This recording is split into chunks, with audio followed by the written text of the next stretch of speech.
कल्पना और सच दोनों में बहुत ही ज़्यादा फ़र्क है। जहाँ कल्पना में मात्र आंख बंद करने पे आपको वो चीज़ मिल जाती है, वहीं सच में उस मकाम को हासिल करने के लिए बरसों की मेहनत, लगन और अनगिनत मुसीबतों का सामना करना पड़ता है। पर कुछ सपने फिर भी पूरे नहीं होते।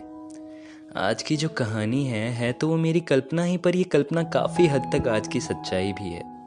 ये कहानी है बनारस की, भारत का सबसे पुराना शहर। और इस पुराने शहर में एक 19 साल की लड़की ने नए सपने देखे। सपना नाम कमाने का, सपना बनारस की हर दीवारों पे अपनी फ़ोटो वाली पोस्टर छपवाने का, सपना अपने माता पिता को सुख और चैन की ज़िंदगी दिलाने का। पर अंजलि को अभी इन सपनों की कीमत नहीं पता थी। अंजलि बनारस में अपने माता पिता और छोटे भाई के साथ रहती थी। उसके पिताजी की मिठाई की दुकान थी और मानो उसको भी भगवान ने मिठाइयों में ही बसा दिया हो।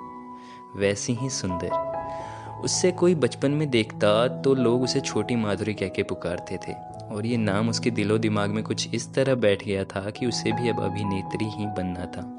वो कुछ भी करती उसमें कहीं ना कहीं से अपना अभिनय दिखा ही देती थी। मानो उसकी ज़िंदगी का एकमात्र चाहत थी वो अभिनेत्री बनना। उस 19 साल की लड़की ने 12वीं पास करके पापा से सपने पूरे करने के लिए अपने सपनों के शहर मुंबई जाने की बात की। खैर, उसे पता था बाबूजी ना ही करने वाले हैं, पर फिर भी उसने हिम्मत करके ये बात पूछ ही डाली। और वही हुआ। बाबूजी ने साफ साफ इनकार कर दिया और कह दिया, अभी जो करना अपने ससुराल जाके करना। बेटियां पराई अमानत होती हैं। अंजलि को अपने सपनों से इतना प्यार था कि वो उसके लिए कुछ भी कर सकती थी, और उसने वही किया। उसने अपना सामान बांधा और अपने गुल्लक को तोड़, जिसमें उसने बचपन से जो पैसे इकट्ठे किए हुए थे वो निकाल लिए। और उसी रात को वो घर एक खत छोड़ के चली गई। जब सुबह उसके पिताजी को वो खत मिला तो उनके तो सर पे जैसे आसमान टूट पड़ा।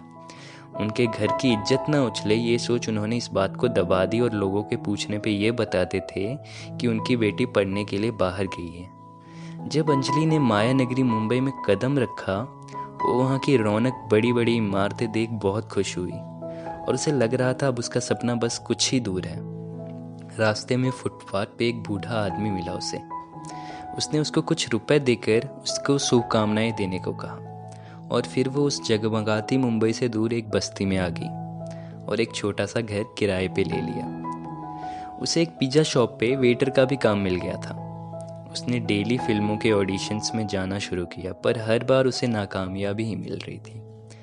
वो अभिनय तो अच्छा कर रही थी, पर फिर भी उसका सिलेक्शन नहीं हो पा रहा था।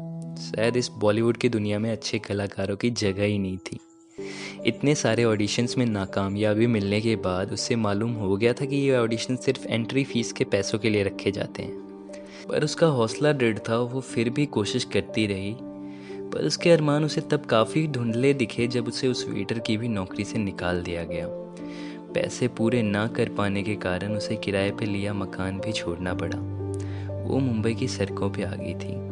उसकी हालत बहुत ही ज़्यादा ख़राब हो गई थी। उसने अपने घर पे बाबूजी को फ़ोन मिलाया, पर बाबूजी ने जैसे फ़ोन उठाते ही उसका दिल और तोड़ दिया, ये कहते हुए कि तुम्हारा अब हमसे कोई वास्ता ही नहीं है।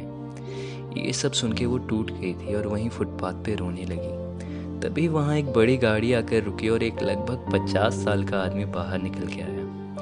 उसने अंजलि से रोने की वजह पूछी तो उसने मानो उस आदमी को अपने पिता के समान समझकर जिंदगी का सारा वृत्तांत ही सुना दिया। उस आदमी ने बताया कि वो डायरेक्टर है और उसकी मदद ज़रूर करेगा, और उसे अगले दिन ऑडिशंस के लिए स्टूडियो बुलाया। अंजलि को मानो एक आशा की किरण दिखाई दी। जब वो उस डायरेक्टर के पास पहुंची तो उसने अपने ऑडिशन के लिए स्क्रिप्ट मांगी। डायरेक्टर ने उसके हाथ पकड़ते हुए कहा, हमारी कहानी में स्क्रिप्ट नहीं होती, हम अश्लील फिल्में बनाते हैं और तुम्हें भी वही करना है। ये कहते हुए उसने अंजलि को हाथ में एक पेपर पकड़ाते हुए उसे साइन करने को कहा, पर अंजलि को ये मंजूर नहीं था। वो वहाँ उस पेपर को फेंक बाहर आ गई। उसने घर पे बहुत दफ़ा कॉल किया, पर उसका फ़ोन कोई नहीं उठा रहा था। उसको आभास हो गया था कि उसके सपनों की कीमत क्या है। ये सपना हर किसी आम के लिए नहीं होता।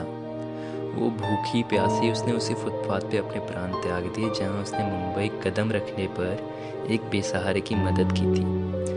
पर अफसोस, उसके मौत की खबर उसके शहर बनारस ना पहुंच पाई, क्या उसकी गलती ये थी कि उसने अपने सपने देखे, या ये कि घर वालों की मदद ना मिलने पे खुद पैरों पे खड़ा होना चाहा?